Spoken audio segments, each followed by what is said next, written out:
యేసుక్రీస్తు వారి యొక్క శుభనామములో మీ అందరికీ కూడా శుభాలు, వందనాలండి. మీరంతా క్షేమముగాను ఆరోగ్యంగాను ఉన్నారని నేను తలుస్తూ ఉన్నాను.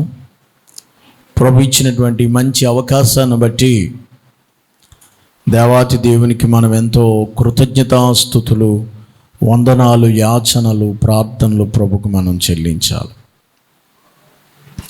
పరిశుద్ధ గ్రంథంలో నేను గత రాత్రి నుండి ప్రార్థన చేస్తూ ఉన్నాను. ప్రభువా, నా మాటలు కాదు కానీ మీ యొక్క మాటలు నాకు కావాలి అని అడిగినప్పుడు ప్రభు ఒక వాక్యము ఈ వారంలో ఒక జరిగిన సంఘటనను బట్టి అది నాకు దేవుడు బయలుపరిచి ఉన్నారు.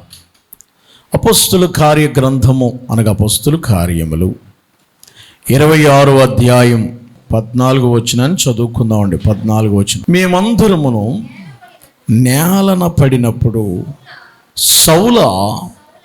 సౌలా నన్నెందుకు హింసించుచున్నావు? ములుకొలలకు ఎదురు తన్నుట నీకు కష్టమని హెబ్రీ భాషలో ఒక స్వరము నాతో పలుకుట వింటిని. అపొస్తలులైనటువంటి పౌలు గారు అగ్రిప్ప అనేటువంటి రాజుగారి ఎదుట ఇస్తున్న సాక్ష్యం ఇది. సౌలు గారు యొక్క జీవితంలో జరిగిన ఒక సంఘటన రాజుగారి ముందు మాట్లాడుతున్నాడు. సౌలు గారిని అంటే పౌలుగా మారాడు. పౌలు కొంచెం కన్ఫ్యూజ్ పడకండి. ముందు పేరు సౌలు, పాస్టర్ గారు కొంచెం వీలుగా ఉండడానికి పౌలు అని ఎడతారు కదా, ఆ ప్రాస దగ్గరికి వచ్చేలాగా అలా. ఈ సౌలు గారు బెన్యామీను వంశస్థుడు. ఈ సౌలైన ఆయన ఎవరంటే బెన్యామీను వంశస్థుడు, తార్సు పట్టణస్థుడు. ఈయన గమాలియేలు పాదాల యొద్ద ధర్మశాస్త్రంలో నిష్ఠాగరిష్ట కలిగినవాడు. అంటే యూదా మతాన్ని అంటే ప్రాణం పెట్టేవాడు సౌలు గారు. తెగకి వస్తే పరిసయ్యులు అంటే పునరుత్థానం ఉందని నమ్మేవాడు ఈయన. అలాంటి ఈ పౌలు గారు సౌలుగా ఉన్నటువంటి ఈయన యూదా మతాన్ని ప్రచారం చేయడానికి అధికారుల యొద్ద కాగితాలు తీసుకుని యూదా మతానికి వ్యతిరేకంగా ఎవరైనా కార్యకలాపాలు చేస్తే వాళ్ళని హింసిస్తున్నాడు, ఈయన బాధ పెడుతున్నాడు. అంటే ఏం చేస్తున్నాడంటే ఎవరైనా యేసు ప్రభుని అంగీకరిస్తే, ఒక రకంగా చెప్పాలంటే యేసు ప్రభు వారికి ఎగ్నెస్ట్, ధర్మశాస్త్రమే కరెక్ట్. యేసు ప్రభువునంటే ఈయనకి ఇష్టం ఉండేది కాదు. మనకి మోషే ధర్మశాస్త్రం పాత నిబంధనే కరెక్టు, ఈయన యేసు ప్రభుని అంగీకరించేవాడు కాదు. అలాంటి ఒక బలమైనటువంటి మత ప్రావీణ్యం కలిగినాడు. ఆయన సాక్ష్యం ఇస్తున్నాడు. మీరు ఒక చూడండి, 2వ వచనం నుంచి చదివితే, అగ్రిప్ప రాజా, తమరు యూదుల్లో ఉండు సమస్తమైన ఆచారాల వివాదములు విశేషం ఎరిగిన వారు కనుక యూదులు నా మీద మోపిన నేరములన్నిటినీ నేడు తమరు ఎదుట సమాధానం కొలుచున్నందున నేను ధన్యుడినని అనుకుంటున్నాను. తాల్మితో అంటే ఓర్పుతో నా మన వినండి. మొదటి నుండి యెరూషలేములో నా జనం మధ్యన బాల్యమును నేను బ్రతికి ఎలాంటిదో యూదులందరికీ ఎరుగుతారు.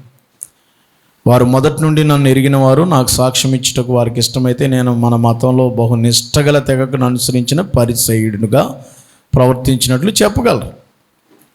ఇప్పుడైతే దేవుడు మన పితరులకు చేసిన వాగ్దానం విషయమైన నిరీక్షను గూర్చి నేను విమర్శించబడ్డకు నిలిచిన మన 12 గోత్రాల వారు ఎడతెగక దేవారాత్రులు దేవుని సేవించుచు ఆ వాగ్దానం పొందుదురని నిరీక్షించుచున్నారు. ఓ రాజా, ఈ నిరీక్షణ విషయమై యూదులు నా మీద నేరం మోపి ఉన్నారు. దేవుడు మృతుని లేపినని సంగతి నమ్మదగినదని మీరెలా ఎంచుచున్నారు? నజరేయుడైన యేసు నామమునకు విరోధంగా అనేక కార్యములు చేయవలని నేను అనుకుంటుని యెరూషలేములో నేను అలాగే చేసేది. నేను ప్రధాన యాజకులు వలన అధికారం పొంది పరిశుద్ధులను అనేకులు చెరసాల్లో వేసి వారిని చంపినప్పుడు సమ్మతించితిని. అనేక పర్యాయాలు సమాజ మందిరంలో ఉన్న వారిని దండించి వారికి దేవదోషం చేయనట్లు బలవంత పెట్ట చూచితిని. మరియు వారి మీద మిక్కిలి క్రోధము గలవారినై ఇతర పట్టణాలకు వెళ్ళి వారిని హింసించుచుంటిని. అందునిమిత్తమై నేను ప్రధాన యాజకుల చేత అధికారము ఆజ్ఞ పొంది దమస్కునకు పోవుచుండగా రాజా, మధ్యాహ్నమందు నా చుట్టూ నాతో కూడా వచ్చేవారు చుట్టూను ఆకాశము నుండి సూర్య తేజస్సు కంటే మిక్కిలి ప్రకాశమానమైన ఒక వెలుగు త్రోవలో ప్రకాశించడం చూచితిని. మేమందరము నేలన పడినప్పుడు, సౌలా సౌలా నన్నెందుకు ఏం చేస్తున్నావు, వై ప్రాసిక్యూట్ మీ. ఇది పౌలు గారి యొక్క స్టోరీ. నేను ఎంతవరకు ఏం చెప్పానది అంత ఎక్కడ ఉంది. సంఘంగా ఎవరైనా కూడుకుంటే నజరేయుడని యేసుకి విరోధంగా తిరగబడేవాడు ఈయన. యోధా మతమే అనేవాడు. యేసు ప్రభు వచ్చిన తర్వాత క్రిస్టియన్ అయిపోయింది, క్రైస్తవులుగా మారిపోయారు. అంటే క్రీస్తు సంఘంగా మారిపోయింది. ఏంటి సార్ దానికి దీనికి డిఫరెన్స్ అంటే, దీనికి డిఫరెన్స్ ఏంటంటే నమ్మి బాప్తిసం పొందిన వాడు రక్షించబడతాడు. దానికేమో సున్నతులు, ఆచారాలు, బలులు అవన్నీ లేవు. అవన్నీ దేవుడు నెరవేర్చేశాడు అని ఈయన కొత్త బోధ విని ఈయన కొంచెం ఆందోళన చెందుతున్నాడు.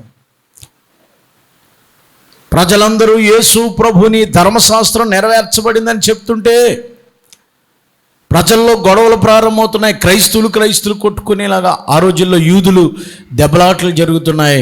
దీని అంతట్లో కూడా సౌలు గారి యొక్క పాత్ర ఎంతో ఉంది. మీరు 9వ అధ్యాయము, 8వ అధ్యాయం, 7వ అధ్యాయంలో చూస్తే, అపొస్తలుల కార్యములు 7వ అధ్యాయం, 8, 9 అధ్యాయాల్లో పౌలు గారు ఎంతగా సంఘాన్ని హింసపెట్టాడో మనకు కనబడతారు. ఎవరైనా మీటింగ్ పెట్టుకుంటే స్త్రీలను జుట్టు పట్టుకు లాక్కు తీసుకెళ్ళిపోయాడు బయటికి. స్టెఫెను వాక్యం చెప్తుంటుంటే నేను దేవుణ్ణి చూశానంటే దేవుణ్ణి ఎవడో చూడలేడని చెప్పేవాడు. రాళ్ళతో కొట్టి చంపేంట్రా వాడని పౌలు గారు దగ్గరుండి చంపించేశాడు స్టెఫెన్ని. అంత హింసకుడు, దోషకుడు, మత దోషణ చేశానన్నాడు. నజరేయుడని యేసుకి విరోధముగా అనేక కార్యాలు చేయాలనుకున్నాడు. పరిశుద్ధులు అనేకులను చెరసాల్లో వేయించాడు. వారిని చంపించడానికి నేను సమ్మతించానంటాడు 10వ వచనంలో. నేనేం చదివాను, వాక్యం ఏం చదివాను మీకు ఈవేళ? అమ్మా ఏం చదువుకున్నాం మనం? ముని కొలలకు ఎదురు తిరుగుట అసాధ్యము. అమ్మా ఏంటి చెప్పండి? ఏమంటే ముని కొలలు అంటే ఏంటి? ఒక 6 అడుగులు 6 అడుగులు ఉండదేమో, ఒకవేళ 5 అడుగులు ఉన్నటువంటి ఒక ఐరన్ రాడ్కి 3 కొలలు ఉంటాయి. దాన్ని ఏమంటారండి? త్రిశూలం. 3 ముళ్ళు ఉంటాయి. బల్యానికి ఏ ముళ్ళు ఉంటుందో 3 ఉంటాయి. బల్యానికి ఒకటే. మరి 3 ఉండేదాన్ని ఏమంటారండి? అది పెట్టి ఒక గుచ్చితే మనిషి ఏమైపోతాడు? యువతల నుంచి అవతలకి వెళ్ళిపోద్ది.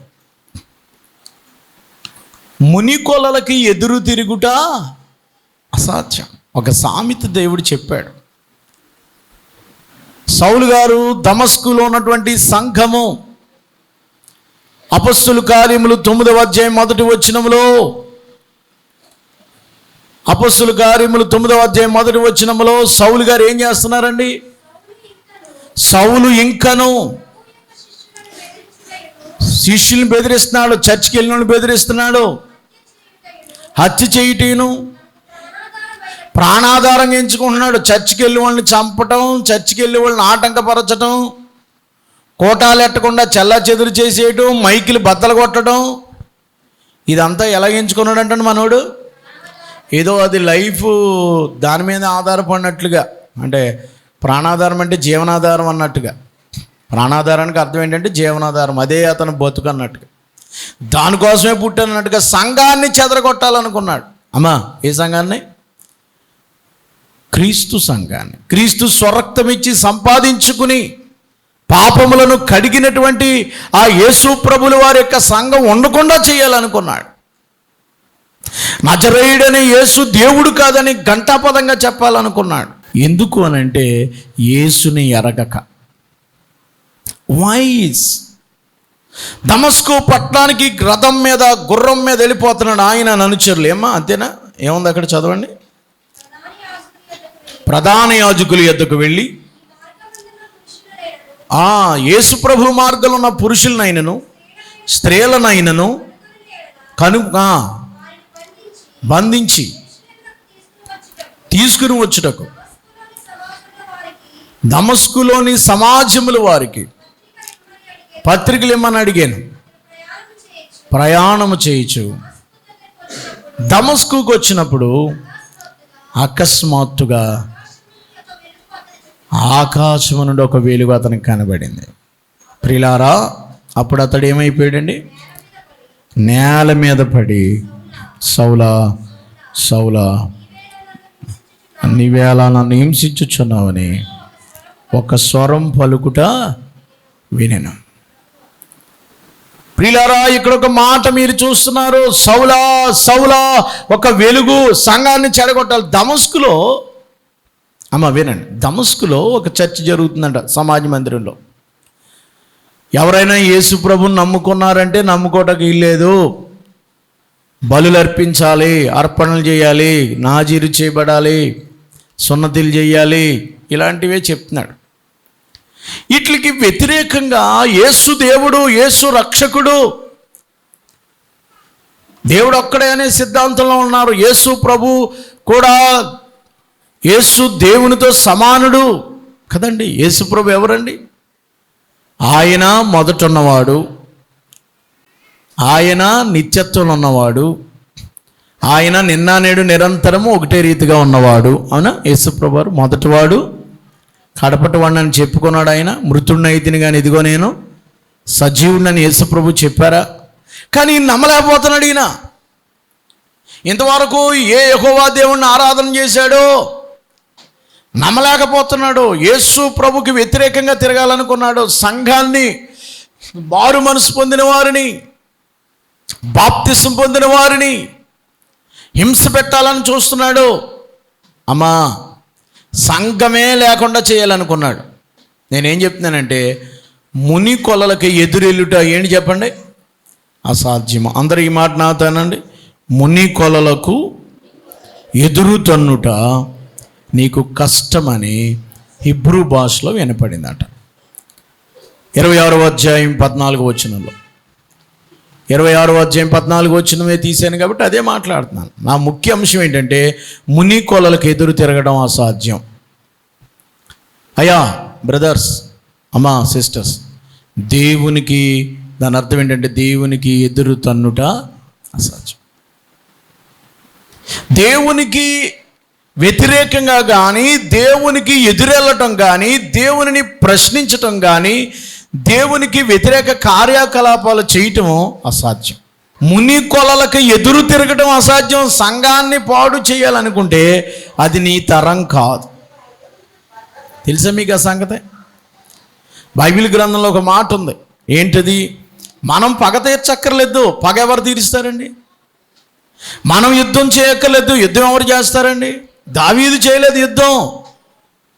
ఎవరైతే తిట్టారో, ఎవరైతే అన్నారో వారు మరలా తిరిగి దావీదు దగ్గరికి వచ్చేలాగా చేశాడు. దేవుడు చేస్తాడు. బైబిల్లో కొరింథీయులకు రాసిన పత్రికలో 3వ అధ్యాయంలో, 1 కొరింథీయులకు రాసిన పత్రిక 3వ అధ్యాయము ఏమండి 17వ వచనం, ఎవడైనను దేవుని ఆలయమును పాడు చేసిన ఎడలా దేవుడు వానిని పాడు చేయును. ప్రియులారా, దేవుని దేహము పరిశుద్ధమైంది. దేవుని శరీరం, మన శరీరము దేవుని ఆలయం. దాని గురించి చెప్తూ దేవుని ఆలయాన్ని పాడు చేసేవాడిని దేవుడు పాడు చేస్తాడు. దేవుని సంఘానికి కానీ, దేవుని దైవజనునికి కానీ, లేకపోతే సంఘ కార్యక్రమాలకు కానీ ఎవరైనా ఎదురు తిరిగితే వారి బల్యానికి ఎదురెళ్తున్నట్టు, లేదా మీకు అర్థం అవ్వాలంటే త్రిశూలానికి ఎదురెళ్తున్నట్టే. ముని కొలలకు ఎదురు తిరగటం పదునైన ఆయుధం. ఆ రాడ్కి ఎదురెళ్తే ఎలా గుచ్చుకుపోద్దో అలా గుచ్చుకుపోద్దు. ఈ బండకు వ్యతిరేక వెళ్ళడానికి లేదు. సంఘాన్ని కూలనాలడం చాలా ప్రయత్నాలు చేశారు. ఆది నుండి క్రైస్తవ సంఘం ఉండకూడదని, దేవుణ్ణి ఆరాధించే వాళ్ళు ఉండకూడదని, దేవాలయాలు ఉండకూడదని, బైబిల్ గ్రంథం అనేది ఉండకూడదని ఎంతోమంది ఈ గ్రంథం లేకుండా చేయాలని చూశారు. మీకు ఒక విషయం చెప్తాను చూడండి. జేమ్స్ వాల్టర్ అనేటువంటి ఒక ఆయన, జేమ్స్ వాల్టర్ 18వ శతాబ్దం వాడు అనుకుంటా. ఆయన ఇంగ్లాండ్ దేశంలో ఒక శపథం చేశాడు. ఏమనో తెలుసా? నేను చచ్చిపోతాను త్వరలోనే, నేను చచ్చిపోయిన 50 సంవత్సరాలకి, నేను చచ్చిపోయేటువంటి 50 సంవత్సరాలకి అసలు బైబిల్ అనేది ఉండదు అన్నాడు. హేతువాది ఈయన, యేసు ప్రభువుని నమ్మడు, ఏ దేవుని నమ్మడు. నేను చచ్చిపోయిన కొద్ది రోజులకే బైబిల్ అనేది ప్రపంచంలో ఇంకెవడు బైబిల్ చదవడు, దీన్ని ఎవడు ముట్టుకోడు, ఇక క్రిస్టియానిటీ దాన్ని ఉండదు, నేను చచ్చిపోయిన 50 సంవత్సరాలకి అని చెప్పాడు ఆయన. ఆయన చచ్చిపోయాడు. వాళ్ళ అబ్బాయి జిమ్ వాల్టర్ అనుకుంటా. పెద్ద ఫామ్ హౌస్ ఉండేది వాళ్ళకి, ఒక చిన్న ప్రింటింగ్ ప్రెస్ ఉండేది, అది ఎవరు వాడలేదు, పాడైపోయింది. బైబిల్ సొసైటీ ఆఫ్ ఇంగ్లాండ్ వారు అనుకుంటా వాళ్ళు ఏం చేశారు అని అంటే, మనకి బైబిల్ ప్రింట్ చేయడానికి చాలా ఆర్డర్స్ వస్తున్నాయి, ఏం చేద్దామని చెప్పి ఈ ఫామ్ హౌస్, పాడైపోయిన హౌస్ ఒకటి చూశారు. ఇది ఎవరు ఉండట్లేదు, అతను అమెరికా వెళ్ళిపోయాడు. ఆ జిమ్ వాల్టర్ దగ్గరికి వెళ్ళి, అయ్యా మీరు మీ ఫామ్ హౌస్ ఉంది కదా, అది అమ్మేస్తారంటే అమ్మేస్తా. ఎంతో కొంత డబ్బుకి అమ్మేశాడు బైబిల్ సొసైటీ వాళ్ళకి. సొసైటీ వాళ్ళు బైబిల్ కొన్నారు. ఆ ప్రింటింగ్ ప్రెస్, ఆయన ప్రింటింగ్ ప్రెస్నే కాస్త నీట్గా తయారు చేసి, రిపేర్ చేసి, రీమోడల్ చేసేసి బైబిల్ ప్రింట్ చేయటం మొదలుపెట్టారు. బైబిల్ ప్రింట్ చేసి ఆఫ్రికాకి, యూరోప్లో ఉన్నటువంటి దేశాలన్నిటికీ, అన్ని ఖండాలకి ఆ ఫామ్ హౌస్ నుంచి కొన్ని కోట్లు బైబిల్ ప్రింట్ చేసి పంపించారు. 50 సంవత్సరాల లోపల ప్రపంచం అందరికీ బైబిల్ పంపించేశారు అదే హౌస్ నుంచి. ఏ జేమ్స్ వాల్టర్ అయితే బైబిల్ ఇంక ఉండదన్నాడో, అతను చనిపోయి 50 సంవత్సరాలకి అత్యధికంగా బైబిల్ ప్రింట్ అయిపోయి ఆయన ఇంట్లో నుంచే, ఆయన గృహంలో నుంచే అమ్ముడైనవి అంట. ఇది నగ్న సత్యం, చరిత్ర చెప్తున్న సత్యం. మునికొలలకి బైబిల్ ఇంకొండదు, దీన్ని ఎవడు చదవడన్నా కూడా, ఆయన చచ్చిపోయిన 50 సంవత్సరాలకి ఆయన ఇల్లే బైబిల్ ప్రింటింగ్ హౌస్గా మారిపోయింది. ఆయన ఫామ్ హౌస్, ఆయన ప్రింటింగ్ హౌస్ బైబిల్ ప్రింట్ చేసే శాల కింద మారిపోయింది. ఇది చరిత్ర అండి. ఇది ఆయన చెప్పిన స్టేట్మెంట్ అలా ఉంటుంది. జేమ్స్ వాల్టర్ గారు చెప్పాడు, ఇక ఉండదన్నాడు. ఆయన చచ్చిపోయి ఆయన నుంచే సువార్త ప్రపంచానికి వెళ్ళింది. మునికొలలకు ఎదురు తిరగడం అసాధ్యం. మనం అనుకుంటాం ఇది ఇంక ఉండదు, ఇది ఇంక జరగదు, ఇక వాళ్ళు పైకి లేవలేరు, ఈ క్రిస్టియన్నిటిని అణిచివేద్దాం, ఈ క్రైస్తవులు ఇంకా రాకుండా రకరకాలైన చట్టాలు తీసుకొద్దాం, ప్రార్థనలు జరగకోకుండా జీవోలు తీసుకొద్దాం, పబ్లిక్ మీటింగ్ చేయకుండా జీవోలు తీసుకొద్దాం, సువార్త ప్రకటించుకోకుండా అడ్డుకుందాం, సనాతన ధర్మం అని చెప్పి మత స్వేచ్ఛను హరిద్దాం అనేటువంటి ఎంతోమంది ప్రయత్నం చేస్తున్నారు. ప్రపంచంలో ఈ క్రైస్తవులకి వ్యతిరేకంగా చేసిన వాళ్ళందరూ కూడా మట్టిలో కలిసిపోయారు. మట్టిలో కలిసిపోయారు. తెలుసా మీకు? అడాల్ఫ్ హిట్లర్ అనేటువంటి ఆయన, హిట్లర్ యూదుల్ని 6 లక్షల మందిని ఓచకోత కోసాడు. యూదుడు అనేవాడు ఉండకూడదని. హిట్లర్ కూడా చచ్చిపోయాడు, కానీ యూదులు నేటికి ఉన్నారు. దేవునికి స్తోత్రం. జర్మనీ దేశంలో ఎందుకో తెలిసే వాడికి యూదులు పైకి వెళ్ళిపోతున్నారు, యూదులు బాగా అభివృద్ధిలోకి వస్తున్నారు. యూదుడు అనేవాడు ఉండకూడదని హిట్లర్ యూదుడు అనేవాడిని ఉంచేవాడు కాదు. యూదులకే ఎంత తెలివి ఏంటి, యూదులకే ఏంటని చెప్పి అతడు వాళ్ళ నాశనం నుంచి వెళ్ళిన కంకణ కట్టుకున్నాడు. చివరికి అతడు తన కుక్కను చంపి తాను కూడా గన్న పెట్టుకుని డిప్రెషన్లో చచ్చిపోయాడు. హిట్లర్ ప్రపంచాన్ని గడగడలాడించాడు. హిట్లర్ అనే పేరు విన్నారు మీరు? ఏమ్మా ఎప్పుడైనా విన్నారు? వినలేదు కదా. హిట్లర్ లాంటోడు కూడా ఉండేవాడు, దుర్మార్గుడు, మూర్ఖుడు. మునికొలలకి ఎదురు తిరుగుట అసాధ్యం.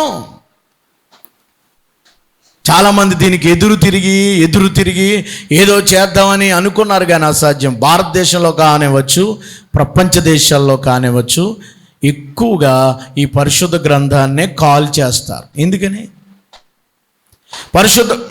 మీకు ఎక్కడన్నా ఖురాన్ కాల్చినట్టు కనిపించదు, భగవద్గీతను కాల్చారని ఎక్కడా కనిపించదు. లేకపోతే జిందగీ జైన్ మత పుస్తకాన్ని కాల్చారు, బుద్ధ మత పుస్తకాన్ని కాల్చారని కనిపించదు. ఎందుకో తెలుసా? ఒకసారి వానపామును చూసి ఎవరైనా భయపడతారా?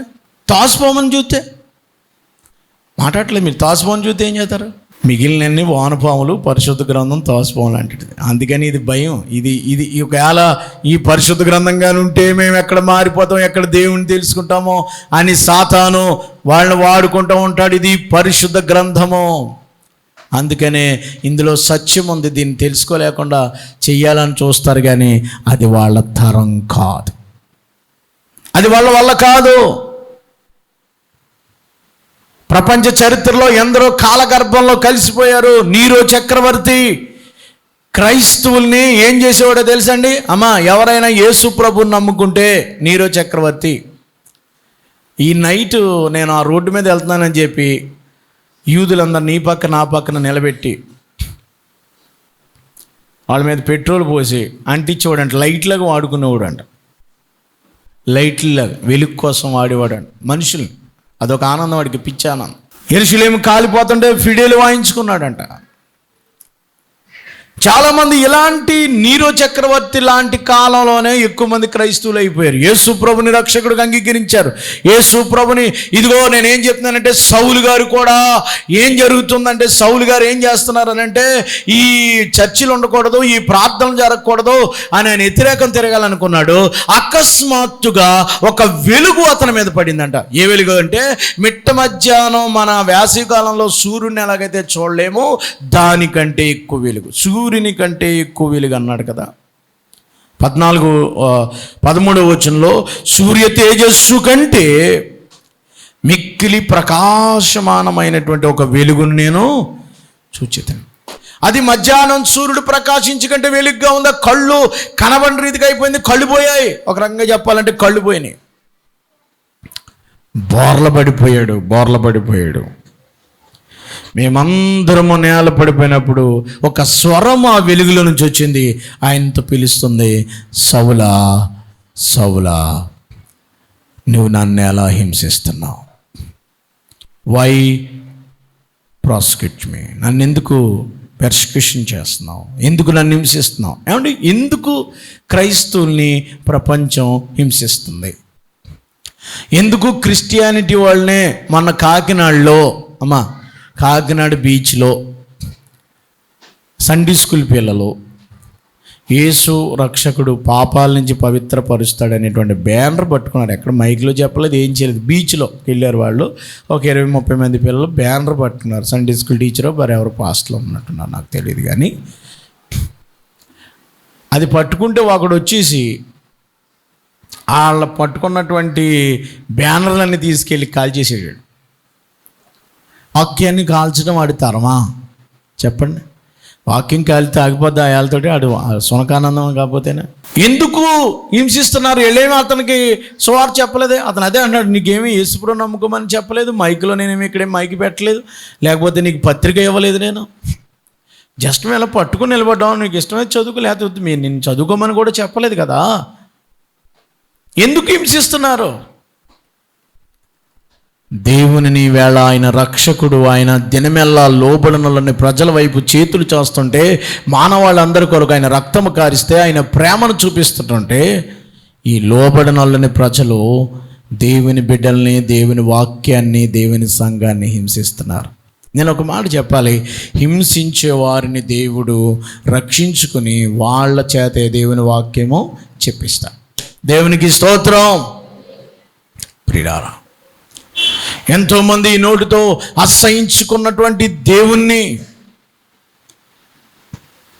ఆ నోటితోనే పాటలు పాడేవాళ్ళు ఎన్ని వందల సాక్ష్యాలు మీకు వినిపించగలను నేను.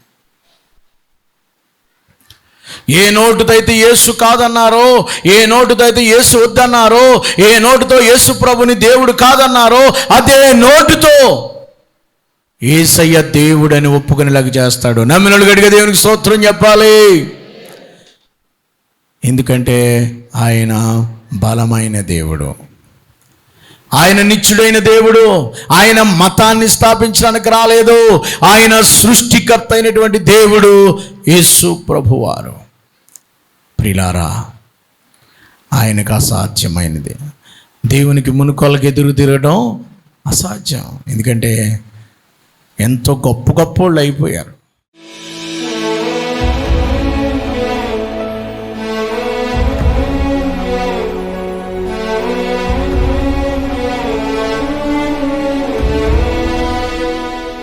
మహాపరిశుద్ధుడు అయిన మా తండ్రి, ఈ సమయంలో మాతో విత్తబడిన వాక్యాన్ని బట్టి వందనాలు. ముని కొలలకు ఎదురు తిరగటం అసాధ్యం. ఏసే శరణ్యం తండ్రి, ఏసే సత్యం, యేసు తప్ప వేరొక మార్గం లేదు. ఎన్ని చెరువులు తిరిగినా, ఎక్కడికి వెళ్ళినా చివరికి నీ దగ్గరికి రావాల్సిందే. నువ్వు మాత్రమే రక్షణ ఇచ్చేవాడు, నువ్వు మాత్రమే మోక్షం ఇచ్చేవాడు. సౌలుగా ఉన్నప్పుడు ఆయన ఎంతో వ్యతిరేకంగా తిరిగాడు, చివరికి నీ దగ్గరికి వచ్చాడు. నీవే దేవుడు అని ప్రాణమిచ్చి అంతగా ప్రకటించాడు. చివరికి నీ కొరకు చనిపోయాడు. ఆయన అతసాక్షిగా మారిపోయాడు. ప్రభువా, అవునాయన, నిన్ను నమ్మిన వాళ్ళు హింసించిన ఆయనే నీ కొరకు ప్రాణం పెట్టేలాగా చేసావు. గొప్ప దేవుడు తండ్రి. చరిత్రలో ఎంతోమందిని చూసాం. ఇదిగో నాయన, ఈ వారంలో కూడా ఒక చరిత్ర సంఘటన మేము చూసాం. ఇజ్రాయిల్ దేశం మీదకి అటాక్ చేయడానికి ఎవరు వెళ్ళరు, వెళ్ళినా నెగ్గలేరు. 9 సార్లు అటాక్ చేసి అందరూ ఓడిపోయారని చరిత్రలో మేము చూస్తున్నాం. ఎంతగా నీ బిడ్డలను కాపాడుతున్నావు. మమ్మల్ని కాపాడే దేవుడు ఎంత గొప్పవాడు. కునుకవు, నిద్రపోవు. ఓ నాయన, నీకు విరోధంగా రూపించిన ఆయుధం వర్ధిల్లదు. నేను నీకు తోడయ్యున్నాను. నిబ్రమ కలిగి ధైర్యంగా ఉండు, నన్ను ఆరాధించు, నా బిడ్డగా బ్రతుకు, నాకు వ్యతిరేకంగా తిరక్కు, నేనే సర్వశక్తిమంతుడని మాట్లాడుతున్నావు. ఆ విత్తబడిన వాక్యం అందరి హృదయాలు భద్రపరిచి జీవం కలిగిన నీ వైపు తిరిగి నిన్ను ఆరాధించే భాగ్యం ఇమ్మని యేసు ప్రభువారి పేరట వేడుకొనుచున్నాము తండ్రి. ఆమేన్.